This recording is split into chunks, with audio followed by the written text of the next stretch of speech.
प्राचीन भारत का इतिहास और प्राचीन भारत के ऐतिहासिक स्रोत किसी व्यक्ति, समाज अथवा देश से संबंधित महत्वपूर्ण, विशिष्ट व सामाजिक क्षेत्र की घटनाओं, तथ्यों आदि का कालक्रमिक विवरण इतिहास कहलाता है। क्रोनोलॉजिकल डिस्क्रिप्शन हिस्ट्री अर्थात किसी भी जो व्यक्ति, समाज अथवा देश से संबंधित जो महत्वपूर्ण, विशिष्ट और सार्वजनिक क्षेत्र की जो घटनाएं, उनसे संबंधित तथ्य, उनका काल से क्रमिक क्रम के अनुसार जो विवरण होता है, वही दोस्तों इतिहास होता है, कहलाता है। इतिहास का पिता किसे कहा जाता है? तो हेरोडोटस को। क्वेश्चन आता है दोस्तों बहुत सी बार कि इतिहास का पिता किसे कहा जाता है? तो हेरोडोटस को। ये दोस्तों इसकी परिभाषा थी कि इतिहास से संबंधित इतिहास किसे कहते हैं, और ये क्वेश्चन है कि इतिहास का पिता किसे कहा जाता है? तो हेरोडोटस। नेक्स्ट है दोस्तों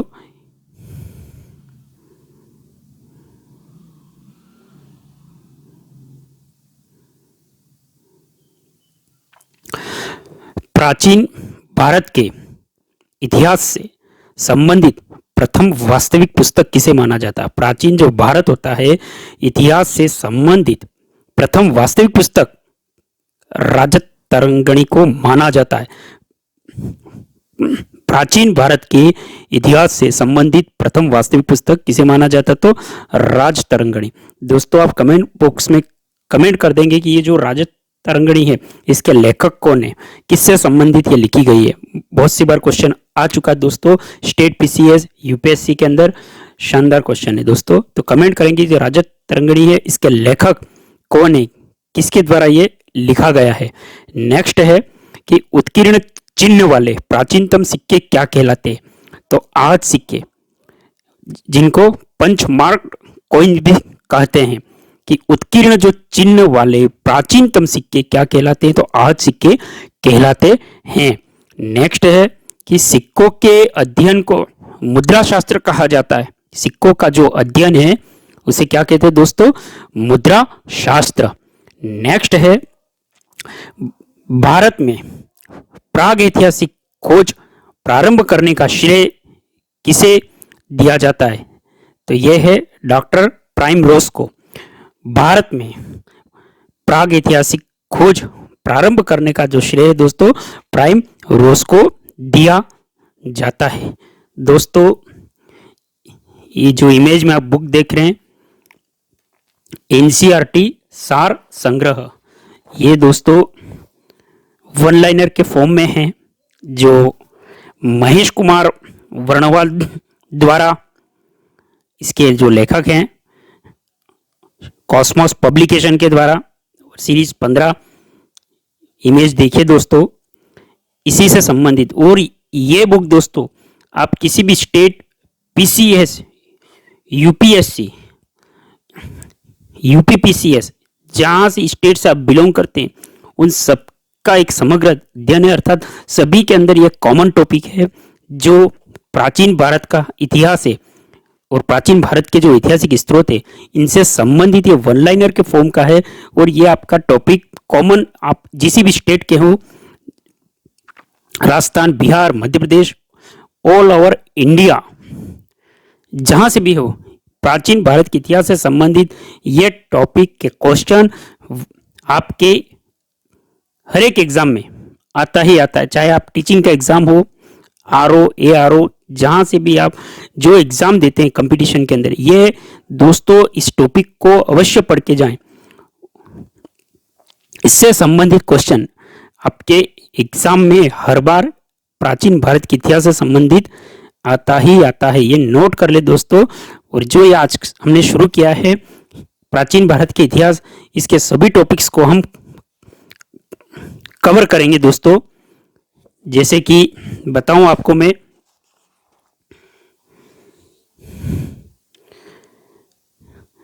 ये पाषाण काल, हड़प्पा सभ्यता, वैदिक, जैन धर्म, बौद्ध धर्म, शैव, भागवत, छठी ईसा पूर्व, राजनीतिक दशा, मौर्य साम्राज्य, मौर्य काल, अर्थात इसके जो जितने भी टॉपिक हैं महेश वर्णवाल की इस बुक के संबंधित सभी टॉपिक्स को हम कवर करेंगे। तो दोस्तों ये जो सीरीज आपके लिए शुरू की है, तो इस सीरीज को कंप्लीट करेगा, निवेदन यही रहेगा दोस्तों, क्योंकि ये जो आपका प्राचीन भारत के इतिहास से संबंधित या प्राचीन भारत के जितने भी ये टॉपिक हैं, इन टॉपिक को आप सभी हमारे चैनल हेमंत ऑनलाइन क्लासेस के माध्यम से आज ये टॉपिक शुरू कर रहे हैं। बैक टू बैक दोस्तों इसके वीडियो आएंगे, तो आप कंप्लीट सभी वीडियो को देखना। और ये दोस्तों सबसे मज़े की बात है कि ये वन लाइनर के फॉर्म में, तो आपको पढ़ने में शानदार मज़ा आएगा। जैसे कि मैंने 2 क्वेश्चन आपसे किए हैं कि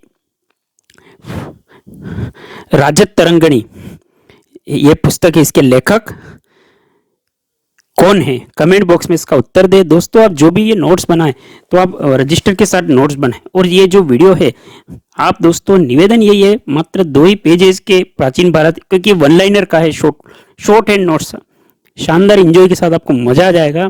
तो आप इसको वीडियो अंत तक वीडियो में बने रहें। इससे संबंधित में आपको क्वेश्चन भी बीच बीच में करता रहूँगा। और ये बुक को आप अगर प्राप्त करना चाहते हैं तो आप अपने बुक स्टोर, जैसा कि इमेज में देख ले दोस्तों, ये जो बुक है वहाँ से आप इसको प्राप्त करें। दोस्तों आपके जो भी आसपास जहाँ से भी आप बिलोंग करते हैं, जिस स्टेट से, जिस डिस्ट्रिक्ट से, जिस तहसील से आसपास, ये बुक अवेलेबल है दोस्तों। महेश वर्णवाल के नाम से एनसीईआरटी सार संग्रह वन लाइनर, इस बुक को आप ऑनलाइन फ्लिपकार्ट, अमेजोन, जहां से भी है दोस्तों आप प्राप्त कर सकते हैं। शानदार कंटेंट की बुक है दोस्तों, इसको जरूर पढ़ेगा। सभी स्टेट के एग्जाम में इस बुक के सभी टॉपिक्स हम कवर करेंगे। इसके बाद भी इतिहास का जो आएगा उसको भी कवर करेंगे। जितने भी इसकी जो सीरीज आती है बुक की, उन सभी को एक एक करके हम कवर करेंगे। मेरा निवेदन है कि इन बुक को आप देखें दोस्तों, शानदार इसके पेज हैं, जो इनके पेज है वो भी, मतलब इनकी जो प्रिंटिंग है बहुत शानदार प्रिंटिंग है। इस बुक को जरूर दोस्तों अध्ययन करेगा। आप कहेंगे कि सर वाकई में आपने क्या सीरीज चालू की है, बहुत अच्छा कंटेंट के साथ। ये 2 पेज ही हैं इसके, जैसे प्राचीन भारत के इतिहास और भारत के ऐतिहासिक स्रोत से संबंधित है। प्राचीन भारत के जो ऐतिहासिक स्रोत हैं तो ये वन लाइनर के हैं। इसका जो विस्तृत भी हम अध्ययन करेंगे। तो दोस्तों अभी जो आपके जिस भी एग्जाम में है, तैयारी कर रहे हैं, इस टॉपिक के लिए आप एक रजिस्टर बना ले, महेश वर्णवाल के नाम से प्राचीन भारत का इतिहास। बैक टू बैक इसके वीडियो आएंगे दोस्तों। अगर आप बीपीएससी टीयर 3.0 की तैयारी कर रहे हैं, ऑल स्टेट के अंदर जो भी आपका कॉमन एग्जाम होता है, टीचिंग से संबंधित, स्टेट पीसीएस के संबंधित जितने भी एग्जाम होते कंडक्ट करवाते हैं जो स्टेट वाइज, उनमें ये टॉपिक दोस्तों प्राचीन भारत का इतिहास एक कॉमन टॉपिक है। इस टॉपिक को दोस्तों आप जरूर अध्ययन करें, आपको यहाँ से बहुत कुछ सीखने को मिलेगा दोस्तों। शानदार है बुक, आप इसको परचेज ऑनलाइन अपने सुविधा के अनुसार प्राप्त कर सकते हैं दोस्तों एक कोट्स रखना चाहूँगा आपको कि आप अपने माँ बाप के सपनों को साकार करें। इसके लिए मैं ये जो लाइन पढ़ रहा हूँ आप इसको दोस्तों ज़रूर नोट करिएगा दोस्तों। आप पढ़ने के लिए मतलब दिन रात एक कर देंगे, कड़ी मेहनत कर देंगे, तो ये 2 लाइनें आपकी मेहनत के लिए कि अपनी नज़र हमेशा उस पर रखो। ये दोस्तों जैसा कि इमेज में है कि अपनी नज़र हमेशा उस पर रखो जिसे तुम पाना चाहते हो। मतलब आपको जो पाना चाहना है, जो आप लाइफ का गोल अचीवमेंट है, उसी पे रखना है कि अपनी नज़र हमेशा उस पर रखे जिसे तुम पाना चाहते हो, उस पर नहीं जिसे तुम खो चुके हो। क्योंकि सफलता उसे ही मिलती है जो अंतिम समय तक संघर्ष जारी रखता है सफलता पाने तक। अर्थात आप अपने लाइफ का जो ऐसा अचीव तैयार करें दोस्तों कि आप अब तक जो आपका छूट चुका है उसको न लेके नए सिरे से तैयारी करें। और जो अब जो तैयारी होगी दोस्तों वो 0 लेवल से तो तैयारी होगी पर आपके अनुभव के साथ होगी दोस्तों। और निश्चित बनना है, सरकारी नौकरी का सपना अपने माँ बाप का, परिवार का निश्चित आप दोस्तों प्राप्त करेंगे।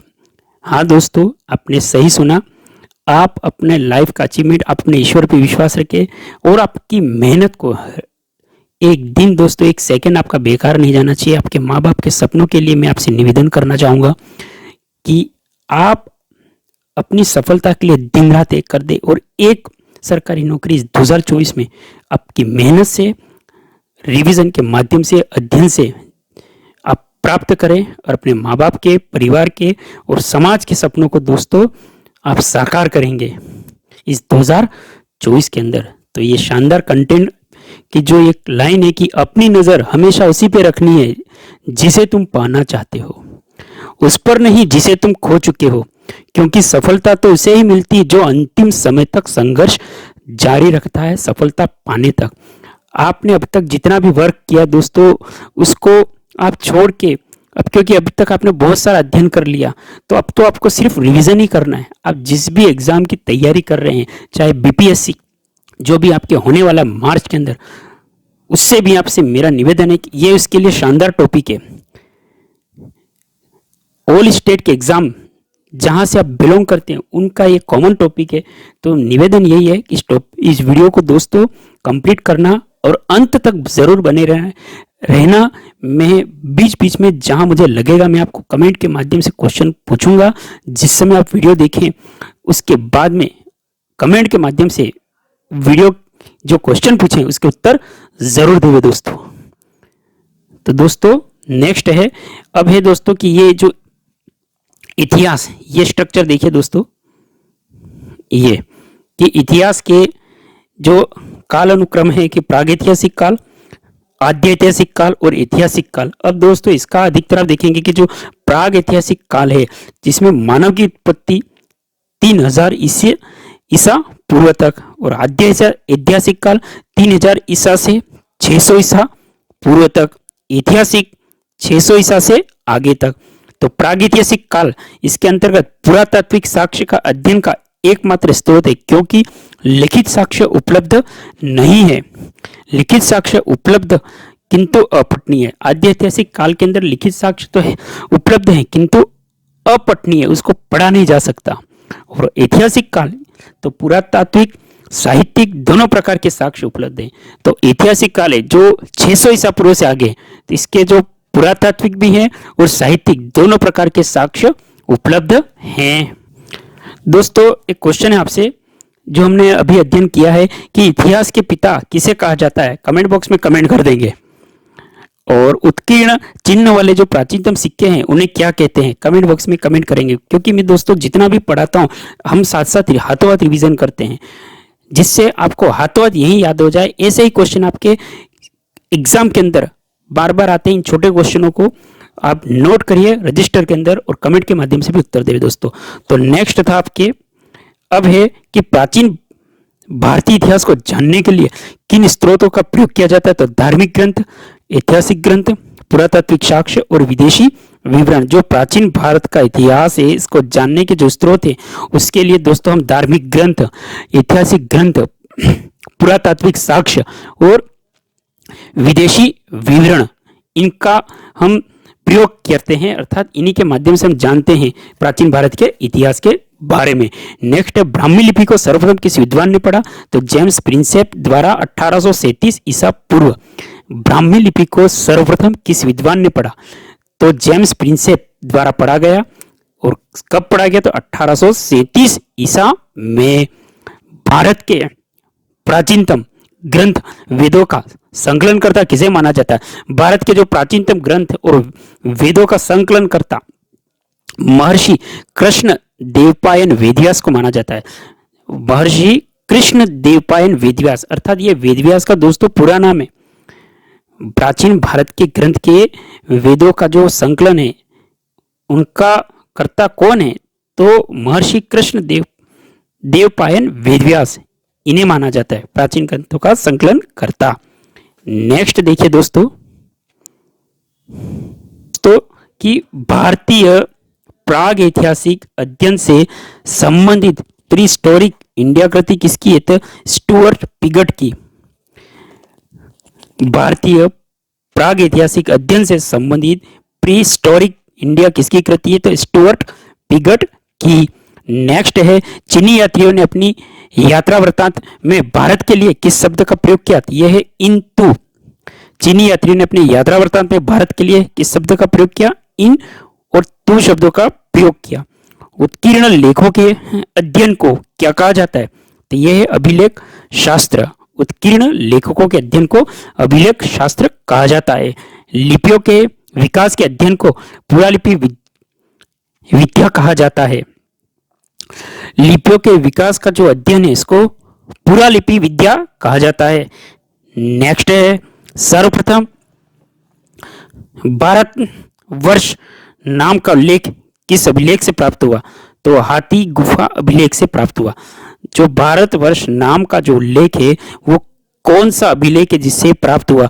तो हाथी गुफा अभिलेख से प्राप्त हुआ। दोस्तों आप कमेंट करेंगे कि ये जो हाथी गुफा अभिलेख है वह कहां पर है, किस राज्य के अंतर्गत है, ये आप कमेंट करेंगे। बहुत सी बात ये क्वेश्चन पूछा गया दोस्तों, विभिन्न प्रीवियस ईयर एग्जाम जो हो चुके हैं दोस्तों, और एक कमेंट करेंगे जो हम पढ़ चुके हैं क्वेश्चन आगे कि प्राचीनतम जो ग्रंथ हैं उनकी वेदों का संकलन करता किसे कहते हैं, कौन माना जाता है, उनका पूरा नाम कमेंट करेंगे।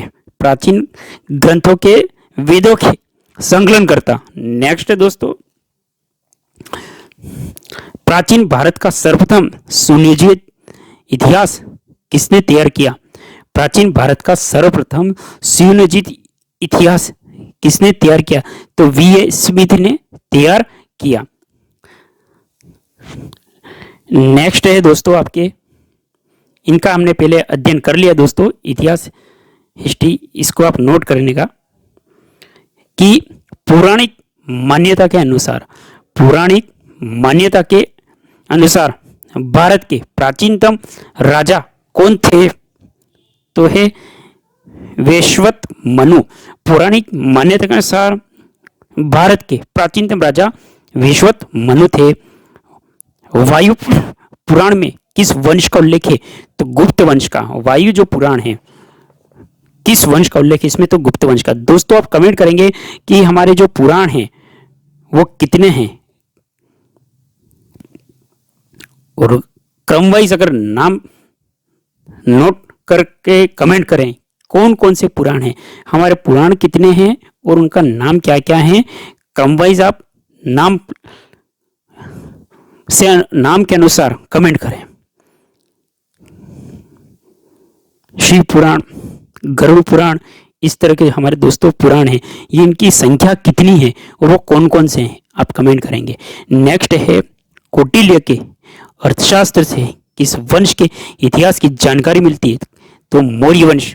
कौटिल्य का जो अर्थशास्त्र है किस वंश की इतिहास की जानकारी मिलती है? तो मौर्य वंश के इतिहास की जानकारी मिलती है। नेक्स्ट है जैन धर्म का प्रारंभिक इतिहास किस ग्रंथ से प्राप्त हुआ? तो यह है कल्पसूत्र से। जैन धर्म का जो प्रारंभिक इतिहास है वह हमें कल्पसूत्र के माध्यम से प्राप्त हुआ। नेक्स्ट है दोस्तों कि भारतीय पुरातत्व सर्वेक्षण संस्कृति मंत्रालय के अंतर्गत एक संलग्न संगठन है। जो भारत का पुरातत्व सर्वेक्षण है दोस्तों, ये संस्कृति मंत्रालय के अंतर्गत एक संलग्न का संगठन है। नेक्स्ट देखिए दोस्तों, छोटा सा निवेदन करना चाहूंगा कि आप ये प्राचीन भारत का इतिहास जो हमने टॉपिक का शुरू किया है और इससे संबंधित हम प्राचीन भारत के जो ऐतिहासिक स्रोत हैं उनका अध्ययन कर रहे हैं, तो आप इस वीडियो को हमारे इस चैनल हेमंत ऑनलाइन क्लासेस पर पहली बार देख रहे हैं तो हमारे चैनल को अभी सब्सक्राइब कर लें और बेल वाला नोटिफिकेशन घंटी का आइकन है दोस्तों, उसको आप ज़रूर ऑन करें। बैक टू बैक हमारे चैनल के माध्यम से आपको एग्ज़ाम की तैयारी करवाई जाती है, चाहे आप जिस भी स्टेट से बिलोंग करते हो, चाहे सीटेट देना हो, चाहे आपके विभिन्न स्टेट के जो एग्ज़ाम होते हैं उनसे संबंधित मैं अपने चैनल पर हेमंत ऑनलाइन क्लासेस पर तैयारी करवाता हूं। तो आप प्लेलिस्ट हमारी बनी हुई है, चाहे सीटेट की तैयारी कर रहे हो, स्टेट पीसीएस की जो तैयारी कर रहे हो, इनसे संबंधित शानदार बुकों का कलेक्शन के साथ तैयारी होती है दोस्तों। तो आप हमारे चैनल को अभी सब्सक्राइब करें और इसी वीडियो को आप Facebook page Hemant online classes पर देख रहे हैं तो हमारे पेज को फॉलो करें। इंस्टाग्राम पे हैं हेमंत ऑनलाइन क्लासेस को फॉलो करें और अपने मित्र दोस्त सहपाठी को वीडियो दोस्तों शेयर करें। वीडियो अगर अच्छा लग रहा है तो आप इसको, इस वीडियो के लिए दोस्तों 500 लाइक का टारगेट रखा है, जो दोस्तों आपके द्वारा, ये दोस्तों परिवार आपका है, तो आप इसको ज़रूर पूरा करेंगे, इसी मुझे आशा है और विश्वास है दोस्तों। इस विश्वास को आप बनाए रखें और मेरी छोटा सा निवेदन है कि आप अपने माँ बाप के सपनों को दोस्तों साकार करने के लिए दिन रात एक करें, क्योंकि सफलता तो उसी को प्राप्त होती है जो दिन रात मेहनत करता है और जो अंतिम समय तक अपना संघर्ष जारी रखता है, उसे ही सफलता प्राप्त होती है। आपको बीच में किसी भी तरह से भटकना नहीं है और रेगुलर अपनी तैयारी करनी है। तो चैनल को सब्सक्राइब करें, वीडियो को लाइक करें, शेयर करें हेमंत ऑनलाइन क्लासेस को। और बुक शानदार है दोस्तों, महेश फणवाल के नाम से एनसीईआरटी सार संग्रह। इस बुक को दोस्तों, इस बुक को आप अपनी सुविधा के अनुसार ऑनलाइन या ऑफलाइन जैसा हो आप प्राप्त कर सकते हैं अमेजोन, फ्लिपकार्ट के माध्यम से, या अपने आसपास डिस्ट्रिक्ट लेवल, तहसील पे जो भी आपका बुक स्टोर है वहां से प्राप्त करें। पर वीडियो को अंत तक जरूर देखें दोस्तों। अब है मत्स्य पुराण किस वंश से संबंधित है, तो आंध्र सातवाहन वंश से मत्स्य पुराण। अभी दोस्तों पुराणों की संख्या के बारे में जैसे हमने क्वेश्चन आगे किया था कि वायु पुराण का उल्लेख किस वंश से था, गुप्त वंश से, और मत्स्य पुराण का तो आंध्र सातवाहन वंश से। क्वेश्चन फिर से रिपीट करूंगा कि हमारे कितने पुराण हैं, हमारे हिंदू धर्म के अनुसार कितने पुराण हैं, सभी का आप नाम कमेंट बॉक्स में कमेंट करें और पुराणों की संख्या कितनी है कमेंट करेंगे। नेक्स्ट है विष्णु विष्णु पुराण। विष्णु पुराण किस वंश से संबंधित है, तो मौर्य वंश से। विष्णु पुराण मौर्य वंश से। खरोष्टी लिपि किस प्रकार की लिखी जाती है, तो खरोष्टी जो लिपि है दाएं से बाएं की ओर लिखी जाती है। नेक्स्ट है नारद स्मृति से किस वंश के विषय में जानकारी मिलती है, तो नारद स्मृति से गुप्त वंश के विषय की जानकारी मिलती है। नेक्स्ट है स्मृति ग्रंथों से सबसे प्राचीन एवं प्रामाणिक पुस्तक कौन सी मानी जाती है, तो सही उत्तर है मनुस्मृति। स्मृति ग्रंथों से संबंधित सबसे प्राचीन और प्रामाणिक पुस्तक मनुस्मृति मानी जाती है। नेक्स्ट है शुंग काल का मानक ग्रंथ किसे माना जाता है, तो मनुस्मृति। शुंग काल का मानक ग्रंथ है मनुस्मृति। नेक्स्ट है स्त्री को पुरुष की अर्धांगिनी किस ग्रंथ में कहा गया, स्त्री को पुरुष की अर्धांगिनी किस ग्रंथ में कहा गया, तो शतपथ ब्राह्मण में कहा गया। शतपथ ब्राह्मण में स्त्री को पुरुष की अर्धांगिनी कहा गया है। नेक्स्ट देखिए दोस्तों, महाभारत का प्रारंभिक उल्लेख आश्वलायन ग्रहसूत्र में मिलता है। प्रारंभ में इसमें मात्र 8,800 श्लोक थे और इसका नाम जैसनीता था।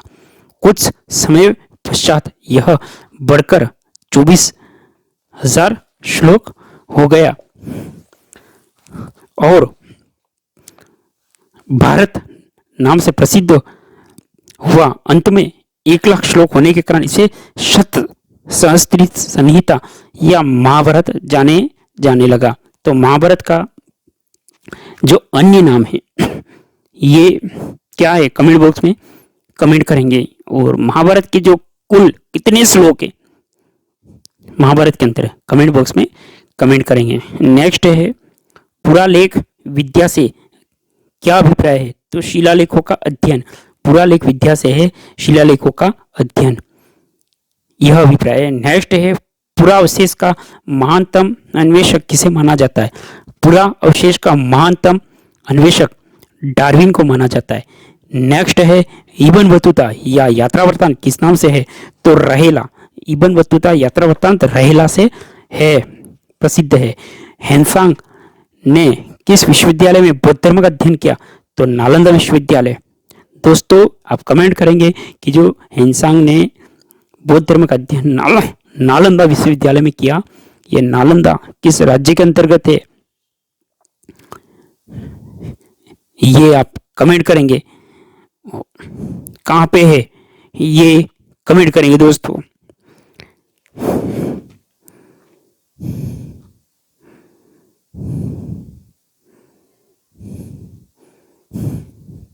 आगे देखिए दोस्तों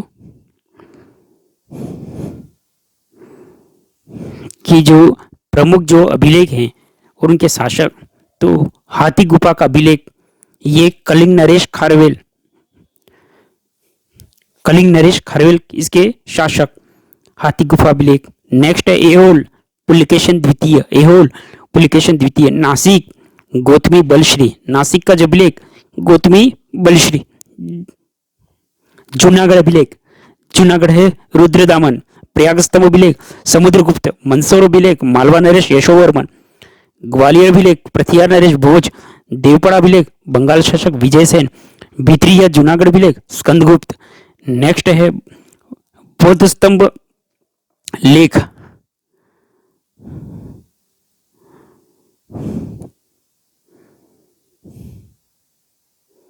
बौद्ध स्तंभ लेख से किसकी जानकारी मिलती है? शुंग काल की। बौद्ध स्तंभ का जो लेख है इससे शुंग काल की जानकारी मिलती है। हिंसांग ने अपने यात्रा वृत्तांत का वर्णन किस पुस्तक में किया? तो सीयू की। हिंसांग ने जो अपनी यात्रा की उसका वर्णन पुस्तक कौन सी है? सीयू की। नेक्स्ट है अरबी भाषा की पुस्तक किताब उल हिंद की रचना अल बरूनी। किताब उल हिंद की रचना अल बरूनी ने की, जो अरबी भाषा के अंतर्गत है। मोरक्को का यात्री इब्न बतूता भारत में मोहम्मद बिन तुगलक के दरबार में आया था तथा तुगलक ने उसे दिल्ली का काजी नियुक्त किया। मोरक्को का जो यात्री था इब्न बतूता, तो इब्न बतूता कहाँ का यात्री था? तो मोरक्को से आया था और मोहम्मद बिन तुगलक ने इसे आश्रय दिया अपने दरबार में और तुगलक ने इसे दिल्ली का काजी नियुक्त कर दिया। मार्क पोलो द्वारा किस राज्य की यात्रा का उल्लेख मिलता है? तो पांडे राज्य की। मार्क पोलो द्वारा पांडे राज्य की यात्रा का उल्लेख है। पंतजलि के महाभाष्य से किस वंश के इतिहास का पता चलता है? तो शुंग वंश के इतिहास का।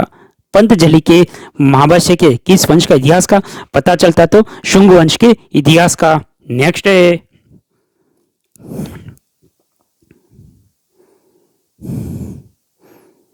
ये दोस्तों कि चीनी लेखकों का वर्णन। तो यहाँ है दोस्तों लेखक, समय, रचनाएं और यात्री का विवरण।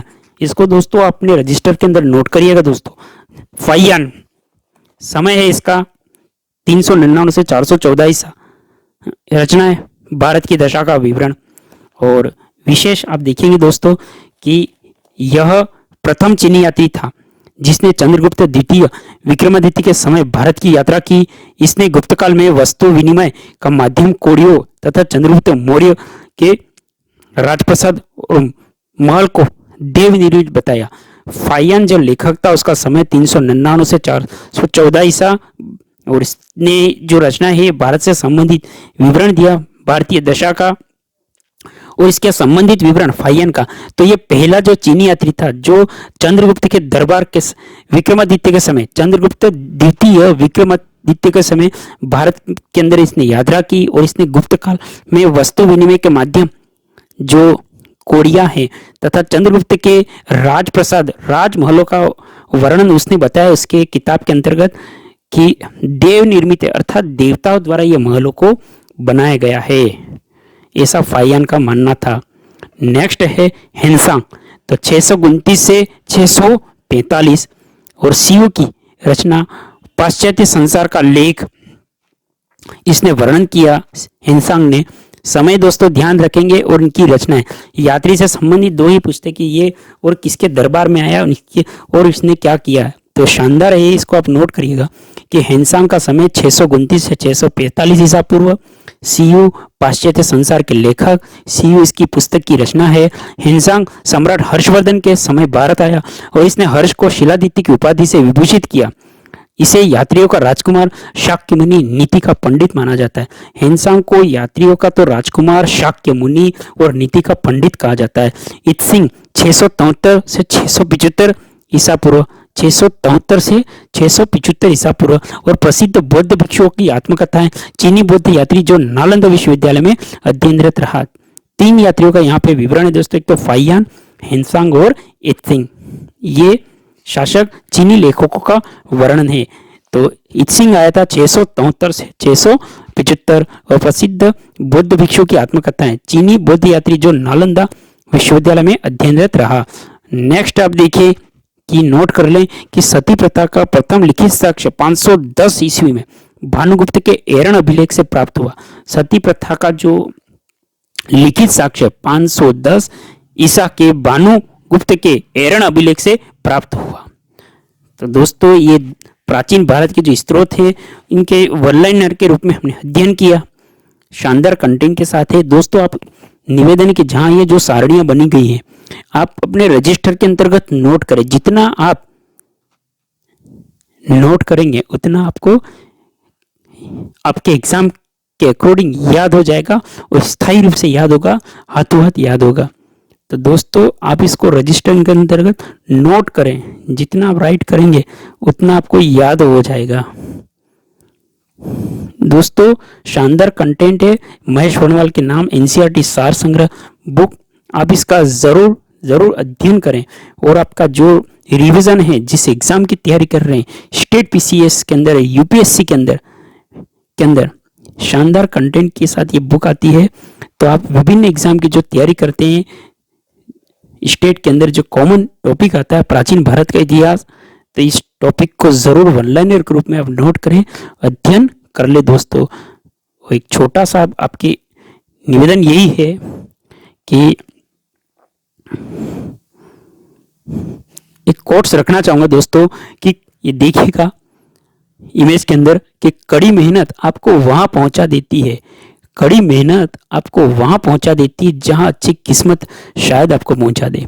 अर्थात अगर आप किस्मत के भरोसे बैठोगे तो आपको किस्मत के अंदर उतना ही मिलेगा जितना आपको प्राप्त करना है, परंतु किस्मत से अगर दुगना प्राप्त करना है तो ये आपकी मेहनत से ही प्राप्त होगा। दोस्तों कहने का है कि आप कठोर से कठोर मेहनत करें, दिन रात जिस एग्जाम की तैयारी कर रहे हैं, जिस लक्ष्य को लेकर तैयारी कर रहे हैं, माँ बाप के सपनों को लेकर सरकारी सेवा प्राप्त करने के अंतर्गत, तो आप इतनी मेहनत करें कि किस्मत से भी ज्यादा आपको प्राप्त हुए। अर्थात अपनी मेहनत को कड़ी करें, ठोस करें और उतना करें कि किस्मत जितना नहीं दे सके उतना आपको अपनी मेहनत, आपकी सेल्फ स्टडीज उससे आपको प्राप्त हो जाए। इसलिए दोस्तों अत्यधिक मेहनत करें माँ बाप के सपनों के लिए, अपने परिवार के लिए, अपने फ्यूचर के लिए। यही मेरा आपसे मोटिवेशन है और मेरा निवेदन दोस्तों आपके समकक्ष यही है कि आप इस वीडियो को अभी लाइक करें और आपके जो मित्र हैं जो किसी भी भर्ती के एग्जाम की तैयारी कर रहा है उसके अंतर्गत इस वीडियो को दोस्तों आपको शेयर करें, जिससे उसको भी इसके बारे में आपका टॉपिक उसका भी कवर हो जाए। दोस्तों आपका लाइक करना दोस्तों, सब्सक्राइब करना और शेयर करना दोस्तों Hemant online classes YouTube channel को, Hemant online classes Facebook page, Hemant online classes Instagram और Hemant online classes Telegram channel Hemant online classes को अभी ज्वाइन कर ले दोस्तों। मेरा निवेदन यही है दोस्तों कि आप जितनी मेहनत करेंगे उतना आप अपने एग्जाम में सफल हो जाएंगे दोस्तों। तो दोस्तों इस वीडियो को बैक टू बैक इस महेश वर्णवाल की बुक का जो ये टॉपिक है प्राचीन भारत के ऐतिहासिक स्रोत, बैक टू बैक इसके वीडियो आएंगे तो आप इसका जरूर अध्ययन करें दोस्तों।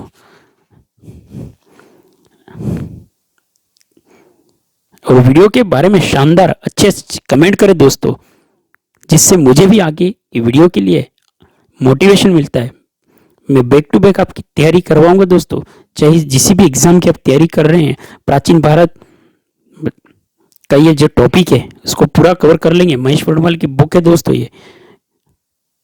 दोस्तों इस वीडियो को पूरा देखने के लिए आपका बहुत बहुत धन्यवाद। जय हिंद, वंदे मातरम।